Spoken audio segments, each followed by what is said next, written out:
Folks, I'm going to blow your mind with this episode of Warriors Digest. The Warriors trade package for Paul George has been revealed. It's a haul. Of course, it's not happening because he did not opt into his contract. Steph and Dre were good with it.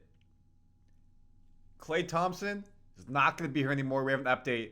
And it looks like he may take a pay cut to go to one team, which, if you're going to do that, why not stay with the Warriors? And we have a breaking development as I was recording that the Warriors and Klay are working on a potential sign and trade to get him to a team that he may want to go to and for the Warriors to get assets back. Don't miss this episode, folks. We're breaking it all down. Make sure you watch the full Warriors Digest. Randy Silver here, Warriors Digest. We've been putting out 2-3 episodes a day for you in this frantic period. Go ahead and look at this. 14% of you are subscribed, so you're seeing when they come out daily. If you're not, it would mean so much for you to subscribe. Grow Warriors Digest, and you'll be notified when we keep you up to date on everything in Warriors land. All right, let's get into it. No time wasted. Steph Curry, Draymond Green, we're 100% on board with Paul George trade. 100% on board. We've heard murmurs about Klay Thompson feeling disrespected from the organization in terms of not getting a 3 or 4 year deal, a 2-year deal. You have to think if a trade was happening, he would know Steph and Dre have to have some type of sign off. And if they're getting Paul George, you really can't keep Klay. So maybe he feels disrespected, hurt, disappointed that Steph and Dre wouldn't have his back. Again, I don't know. Just putting some ideas out there, connecting the dots. Why it's been worse and worse, and they haven't spoken Klay or the organization in 2 weeks. Tim Kami of The Athletic reported the two stars were 100% on board, with the Warriors pulling off a deal with LA Clippers star Paul George. Warriors brass reportedly believed they were near a trade before George opted out of his final year of his contract with the Clippers to explore. And I'm telling you, when I show you this, you're going to be shocked, jaw-dropped at who they were willing to give up. Golden State was prepared to sign George to a max contract extension, but any trade, again, you'd have to opt in. Curry and Green's enthusiasm regarding a George trade is a no-brainer, given the Warriors now have little recourse to improve their roster this offseason. We've been reporting again, Chris Paul's $30 million salary fully guarantees Sunday free agency, 6 p.m. Eastern. It's highly likely the team will bring back the future Hall of Famer now. Chris Paul's $30 million needed to be a trade chip for us to be able to match salary. We're hard capped at the second apron, $189 million. We didn't have much room in salary flexibility, so to do something, it had to be a trade. We can't do a sign and trade. It had to be a straight trade to match salary for salary. So if you're not going to get a big fish hunt, then Chris Paul's $3 million, you let it go. You have some players who can be the backup. And now you try to see what you can do in the free agency market. Maybe get one of those older former stars. Maybe try to see if you can make another small trade, but not a lot out there in terms of star power. And here was the trade, folks. Kuminga, Moody, Paul, Wiggins, and a future first-round pick. Not all that together. Some combination of Wiggins, CP3, Moody, Kuminga, and a first-round pick. And this is what I've been saying the whole time. And a lot of comments have been saying, you're wrong, they wouldn't do that, etc., etc. It had to be because of the money. Again, we're at the $174 million salary cap. To get Paul George and keep these three people together, we had to match the $50 million. That's why the CP3 had to be, we had to take that contract in, make it fully guaranteed. And then if it's Wiggins, it puts you at $56 million. So that would work. There had to be some figgling there. If it's not Wiggins and it's CP3, plus we said Kuminga at $7 million, $37 million, Moody at $5 million, $42 million, first round pick, which includes a little bit of money there, or some variation, it would have to work. Supposedly, Kuminga was untouchable. Maybe he wasn't for a big fish who they think is a better win now player. I don't want to trade Kuminga. I don't want to trade Kuminga. I don't want to trade Kuminga. A current, future all-star. A current, not the right word. He's on his path to be a future All-Star, a future All-NBA talent. Keep him. He's only 21. And when we go back to this again, I like Moody staying with us. Backup guard, has potential to start. Again, he's only 21 too, super young. So your starting five, if nothing changes, is Steph, Brandon, Kuminga, Draymond, Trace Jackson Davis. Maybe Wiggins is in there somewhere. But not a lot happening if you're not getting Paul George. And that's where this combination happened. Golden State would also give George a new max contract extension, but any trade, again, required him to opt in. Another reason why Klay could feel a bit hurt, if you're going to give this guy who's never been the Warriors before a max contract, why am I not worth it? I hope you win 4 championships. I can do this. Reports are he thinks his best years are still in front of him. Not true. But he can feel aggrieved. And if he's getting more money elsewhere and he thinks that team is better equipped to compete for a championship and get his 5th and kind of do what Shaq did when Shaq and Kobe broke up, I'm going for my championship, prove I can do it without you. That could be it. We know Shaq and the Lakers have made up. It's all good. Klay will get a statue. Klay will get his jersey. Klay will get a rousing ovation from the Warriors fans whenever he goes back to Golden State if he leaves the team.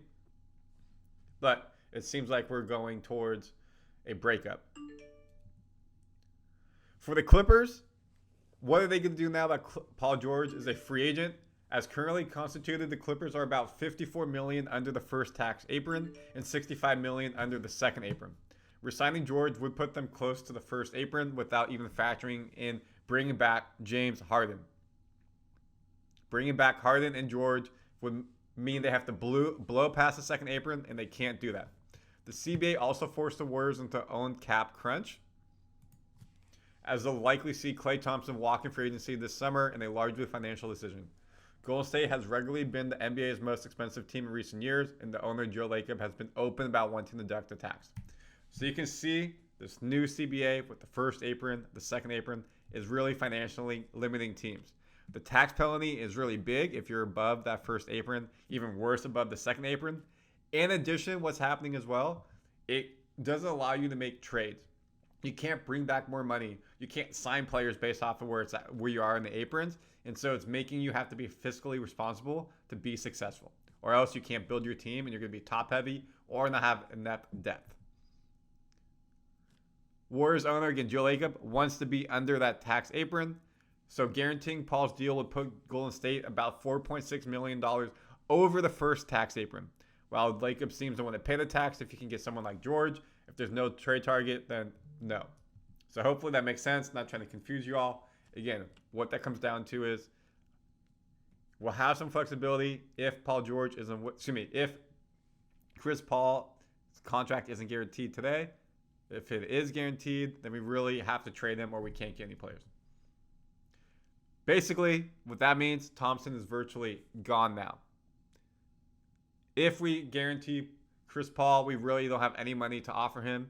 If we do then go ahead and not guarantee Chris Paul, there is money to bring him back. But does he want to come in to a team that's in the play-in? And same thing for Warriors. If we can't get a star back, what about Curry and Green? Do they want to stay with a team that will be playing middling if there's not a third star with them, a second proven scorer? Is this going to be the end of these three playing all together? We think it's the end of Klay being with the Warriors, but if we don't get the player we want, does Golden State brass say, hey, Steph, hey, Draymond, go play somewhere else and we'll get some draft assets back and we'll start rebuilding and give you a chance to win more trophies now? I don't think they do that just yet, but something that could be a conversation and could help the Warriors in the long run. So who could Klay go to? LA, Mavericks, Magic. How would LA work?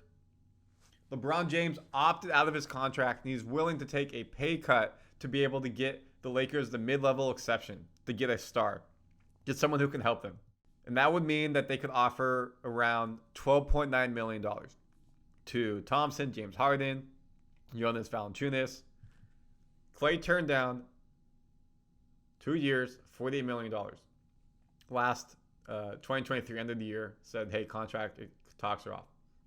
Then he could go to the Lakers for $12 million half the price. Yes, his dad, Michael Thompson, was a key player there. Grew up a Lakers fan.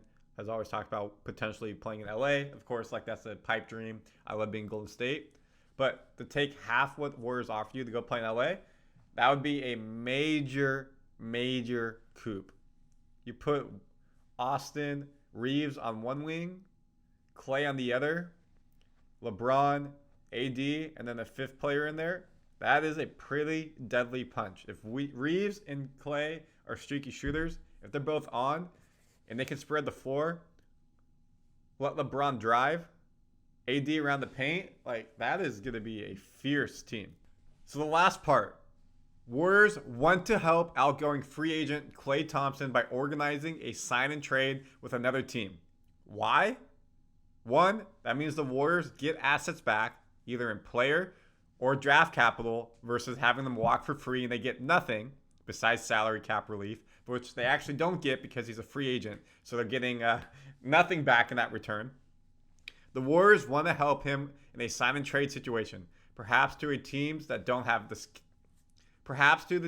don't have the cap space for him to be able to get a bigger contract. And if the Warriors can get some assets back, they'll be more happy. Per Woj on ESPN. So this is big. I don't really know what teams. You have to think it'd be a playoff team, maybe Minnesota, Denver. We've talked about Dallas. They're pretty salary capped.